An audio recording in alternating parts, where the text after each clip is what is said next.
Assalamualaikum warahmatullahi wabarakatuh. Waalaikumsalam warahmatullahi wabarakatuh. Oke, kami dari kelompok PPL SMP Negeri 12 Palembang pada kesempatan ini akan mempresentasikan tentang studi kasus Diana, pengukuran pemahaman belajar peserta didik atau asesmen. Di sini ada saya Umi Ulfa Utami, Saya Pandu Winata, Arik Arianto, Ika Rahmayanti, Ahmad Nurfeli. Oke, jadi untuk studi kasus Diana ini akan dipaparkan terlebih dahulu oleh saudara Arik Arianto. Oke, terima kasih atas kesempatannya. Jadi seperti yang kita ketahui kalau di dalam LMS sama semua. Jadi si Diana ini seorang anak kelas 4 SD yang memiliki bernama Diana. Kita sebagai wali kelasnya. Jadi kita wali kelas 3-nya mengeluhkan dinamika bersekolah Diana kepada Anda, guru wali kelas Diana juga kurang baik dalam mengerjakan pekerjaan rumahnya selama masa jarak jauh kemarin atau PJJ. Bahkan pihak wali kelas mengatakan bahwa ia khawatir dengan tuntutan yang semakin tinggi di kelas 4 di pelajaran IPA, Bahasa, dan IPS yang membutuhkan banyak bacaan. Diana seringkali tidak menyelesaikan tugas-tugas yang diberikan dan ulangannya menunjukkan nilai buruk. Namun demikian, ketika materi tugas dan ulangan tersebut diulangi secara lisan dan individual, Diana dapat menjawabnya. Lalu bagaimana menyelesaikan studi kasus Diana ini? Jadi hal-hal yang akan kami lakukan yaitu kita mendiagnostik permasalahan Diana. Jadi yang pertama observasi perilaku Diana. Perilaku Diana bukan hanya observasi perilaku terhadap Diana juga, tapi secara fisik, psikisnya juga dan sebagainya, dan lingkungan yang ada di rumahnya dan juga lingkungan yang ada di sekolah itu yang kita observasi. Lalu kita wawancara dengan Diana. Di sini bukan wawancara seperti penelitian, ya. Jadi wawancara di sini yang tidak membaratkan kata-katanya, tidak membaratkan terhadap Diana. Seperti kita melakukan pendekatan secara humanis seperti itu. Lalu kita tahu bagaimana perilakunya Diana, bagaimana dia lingkungan pertemanan di sekolah terhadap Diana dan teman-temannya. Lalu analisis nilai yang selama ini dikalkulasikan akan kita analisis dari guru-guru yang bersangkutan. Jadi terus yang kelima kita wawancara dengan guru. Jadi wali kelas mungkin banyak guru-guru yang sudah berinteraksi dengan Diana. Kita melakukan wawancara dengan guru, hambatannya apa, anak ini nyaman belajarnya seperti apa dan lain sebagainya. Lalu kita melakukan tes individual. Tes individual bukan hanya berupa tes seperti tes tertulis dan lain sebagainya. Kita bisa berikan sebuah tes romantik dan lain sebagainya seperti itu. Oke, selanjutnya saya kembalikan ke moderator. Oke, untuk selanjutnya bagaimana cara melakukan asesmen terhadap keadaan Diana akan dijelaskan oleh saya. Jadi di sini penerapan pembelajaran berdiferensiasi itu diterapkan untuk melakukan asesmen terhadap keadaan Diana ini. Jadi dilakukannya untuk mengakomodir kebutuhan peserta didik untuk mencapai kesuksesannya. Jadi dapat diketahui bahwa asesmen yang dibutuhkan oleh Diana ini kan adalah asesmen yang awal atau diagnostik ya, yang merupakan satu proses mencari, menemukan, mendeteksi kekurangan, kesalahan atau kelemahan dari peserta didik. Dalam hal ini peserta didik Diana dalam proses belajar, sehingga guru dapat dengan tanggap dalam mencari alternatif untuk penyelesaiannya. Jadi dari setelah menemukan, mendeteksi kekurangannya, kesalahannya dan kelemahan dari Diana, maka guru akan mencari alternatif yang sesuai untuk menanggulangi atau untuk mengatasi daripada kelemahan dari Diana tersebut. Untuk jenis asesmen yang akan dilakukan atau diberikan kepada siswa tersebut akan dijelaskan oleh Anita Nurfeli. Baiklah, saya akan menjelaskan tentang jenis asesmen apa yang akan diberikan kepada Diana. Jadi jenis asesmen, jadi terdapat 3 asesmen. Namun saya akan menjelaskan tentang performance assessment. Jadi performance assessment merupakan salah satu jenis asesmen yang menyuruh peserta didik agar dapat melakukan demonstrasi bersamaan mengaplikasikan pengetahuan di berbagai situasi yang dikehendaki. Karena Diana mampu secara lisan dan individual, Oleh karena itu, performance assessment sangat cocok untuk diterapkan pada Diana agar dapat menilai pengetahuan dan keterampilannya. Selanjutnya saya kembalikan kepada Bapak.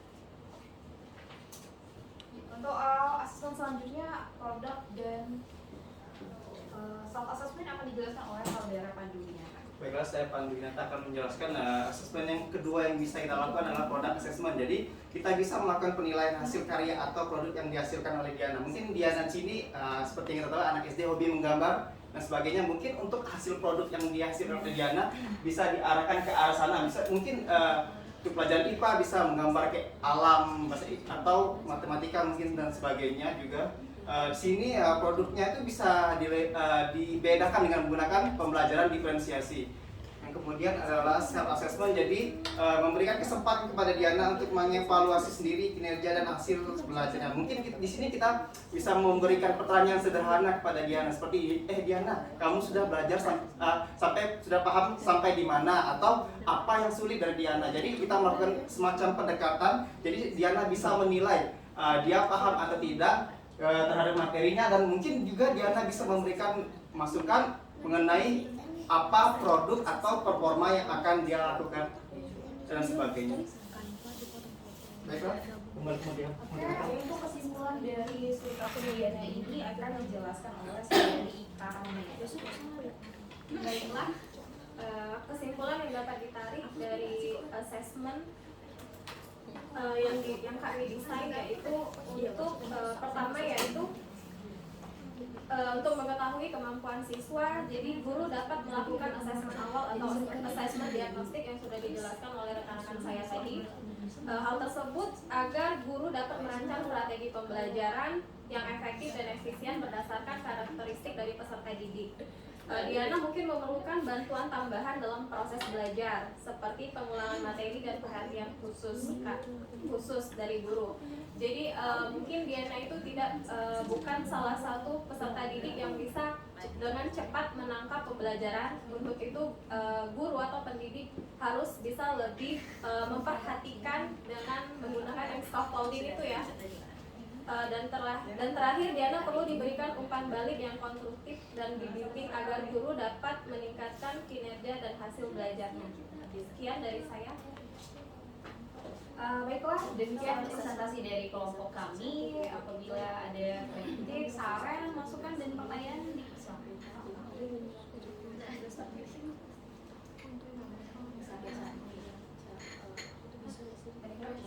dari kelompok yang lain. ya, Zara. Perkenalkan, saya Azara dari SMP 2 PLBA.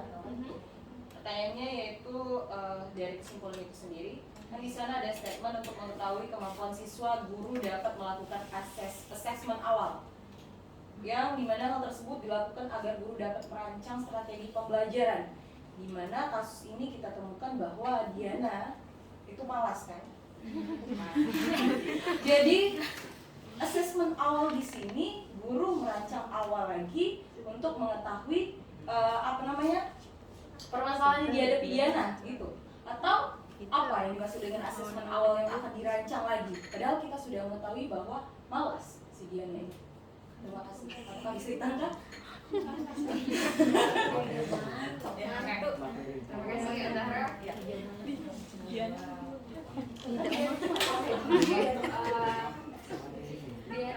Untuk pertanyaan Zara kita mulai saudara Pandu, mungkin akan kita mulai oleh saudara Arik.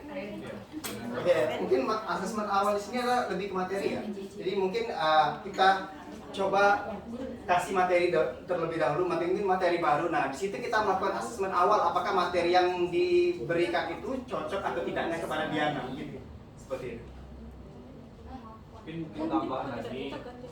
Dia udah cocok dengan ini. Dan misalnya materi baru maksudnya. Materinya, bukan cara metode ya.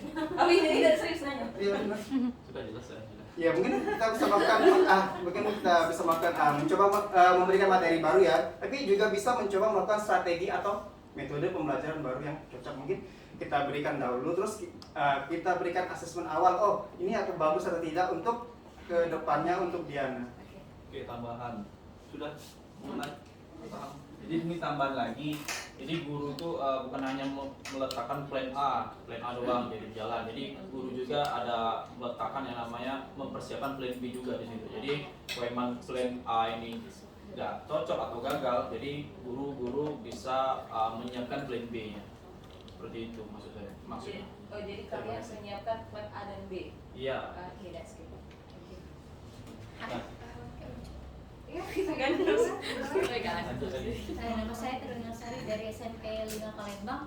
Yang slide pertama tuh kan, ya yang slide pertama tuh ada wawancara sama Diana, ada wawancara sama guru.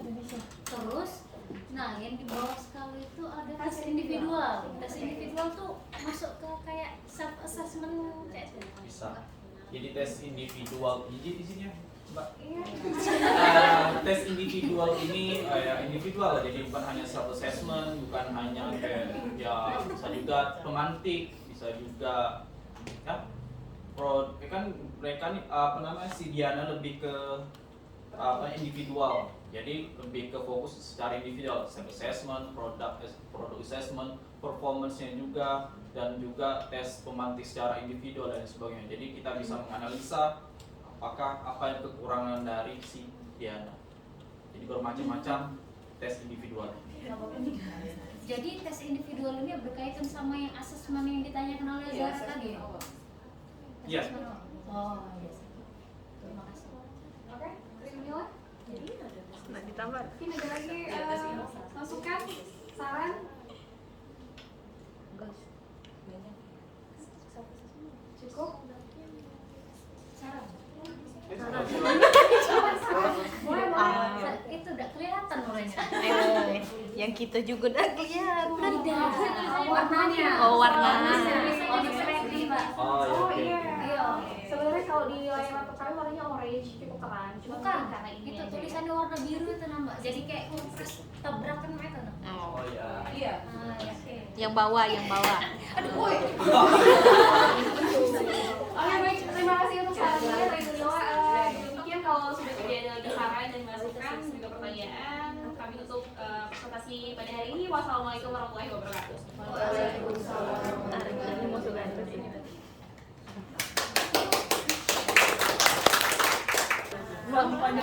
Lanjut.